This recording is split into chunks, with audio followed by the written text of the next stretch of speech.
So here's how to install a CPU, because everybody wants to overcomplicate it. Get your CPU, okay?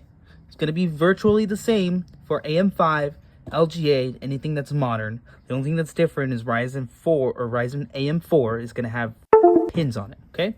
So you want to make sure it's clean, all right? Make sure it's fine. There's nothing wrong with it, okay? You're going to get your socket. You're going to press down and out. Out comes the socket, okay? Now you're going to want to line up the triangles, my guy. It's very simple. Triangle, triangle. Sometimes your CPU is going to be sideways. The words are going to be a little sideways. But all you do is line up the triangles.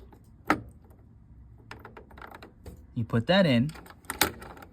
Make sure this latch goes under the screw. And you're done.